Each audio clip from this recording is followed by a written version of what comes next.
Hello, welcome to Topper Machine. I'm Josh Topper, and today is our Wednesday follow-up of the Keyway cutting we did on the Morey Vertical Slotter. And there were a lot of great comments in the comment section. Somebody had commented, you know, why are you hand feeding? Why not just fix the feed box? Well, the feed box does need a repair, and that is going to be coming up here when I get time. It is a big job to remove the feed box, disassemble, and sourcing the parts for it. I may have to make parts, I don't know yet. The book showed me all of the bearings, the bearing numbers, so I got those ordered, but the seals I could not source, so I'm gonna have to measure those up and source them separately. So not diving into that right now. It's not an issue. The machine is still usable, but it's not something I really wanna tackle at this point and lay up the machine or have it a pile of parts here and be in the way.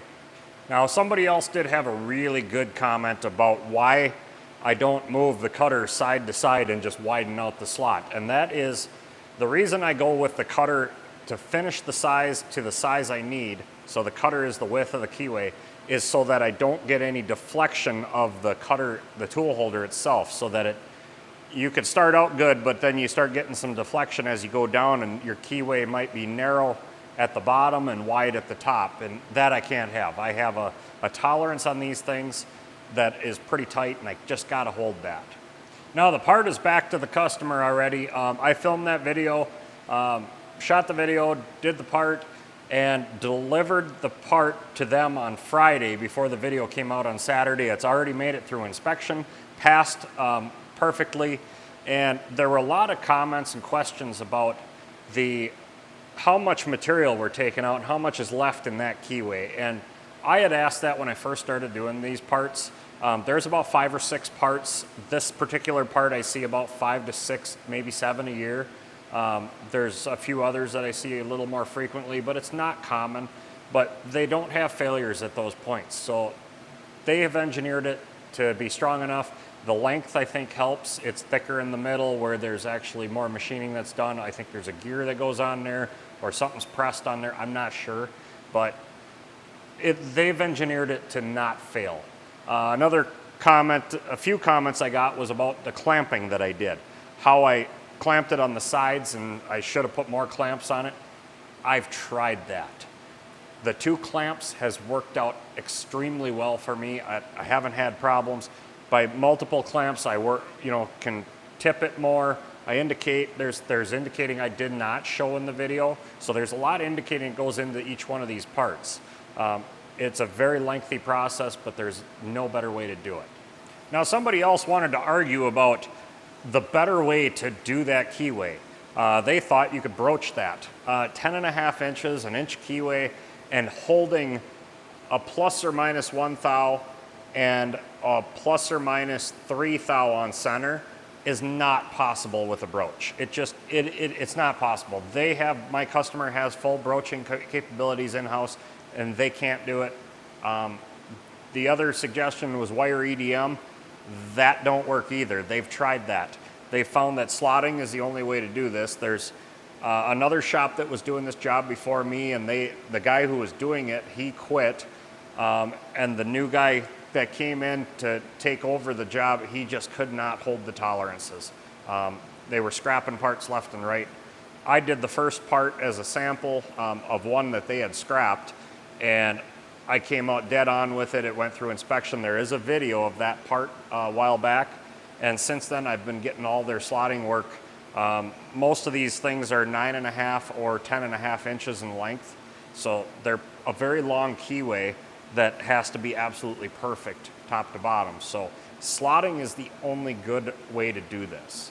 And so what's really funny with that video, I called out that guy who complained about me using adjustable wrenches, and I really should have used this little beast here.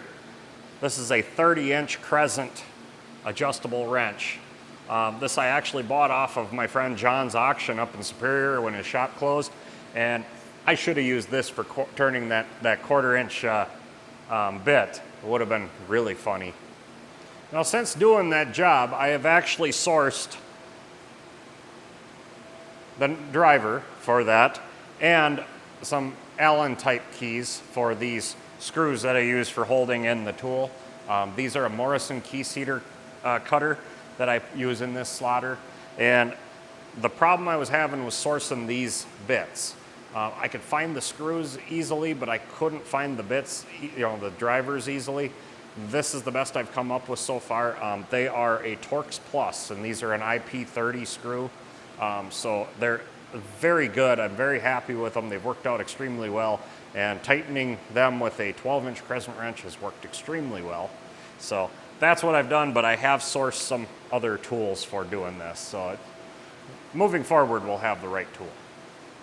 And I've talked about my very high workload right now. There is a lot going on in the shop. With the closing of not just John's shop, but a few others in the region, I've really been picking up the slack where they have kind of disappeared, and now I'm getting more work in. With that has been the addition of some more equipment, some more tooling, some big changes. I've got a new piece of equipment. There's a video I'm working on of that. There's some new tooling that actually just came on a pallet today that I got to get set up, and that's for a job coming up for the lathe and for the slotter again. So we will be doing another Keyway in the slotter, but there'll be lathe work first. And there's a lot of other stuff going on, just a ton of work, and summer is my fun time.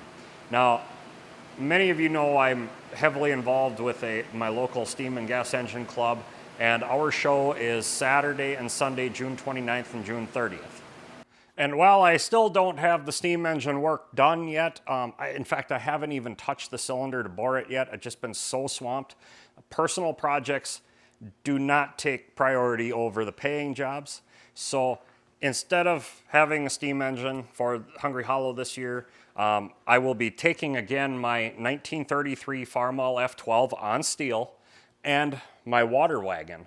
And I will be out in the field with the steam engines. We'll be out plowing. I'll be servicing the engines as they're plowing, so we'll be transferring water. We'll be hauling firewood for them. We put on a really good show with that. They do a really good show there at Hungry Hollow with steam engines on the sawmill. I think we're going to have 6 or 7 steam engines there this year. Generally, I spend most of my time up at the Nichols and Shepherd on the threshing machine, but I may go down, hang out with Gary for a little bit, and work with the sawmill too. We'll see. But we'll be spending a lot of time with the plowing. We'll be working together. It's a fun time seeing my water wagon and F12 out there pacing the steam engine as we transfer water and firewood. So it's pretty cool. So if you get a chance to come to Hungry Hollow, Rice Lake, Wisconsin, June 29th and 30th, I'll be there both days. Be me and a couple of my friends working with my stuff, and then I'm actually hauling a friend's tractor as well down, so he'll be there. There's some really great guys there, some cool stuff to see, so if you get a chance, come on down to the show. So with that, as I said, things have been very hectic here in the shop. I haven't had time to do any editing. I do have some stuff filmed and ready to go, but I have to edit it. So there will not be a video this Saturday. I'm not sure when I'm going to get the next video done. I'm working my way through as much as possible. It's been 16 to 18 hour days in the shop here for the last month. So I'm really, really trying to get caught up. I thought I was seeing some daylight, and nope, not anymore. So we are actually going to be adding another apprentice. We have Connor already, and we're working on bringing another one in. So when Connor leaves, that I got this other kid. He's gonna have a little head start with Connor helping him through stuff, and so between the two of them, we should be a good transition and really start to get some more stuff done. So we'll be adding him very soon here, and with the 100,000 subscriber giveaway, I had said I was going to donate some tools and stuff to the school. A few of you have reached out and sent some money to add to that kitty for tooling and stuff. Mr. Tisher, the shop teacher, he and I discussed that today. We're going to get a list together of stuff he needs, and I'm going to go ahead and get that coming for the school, for the shop class. So if anybody wants to help out, please feel free to send a PayPal donation. I think you can say what it's for, what you want it for.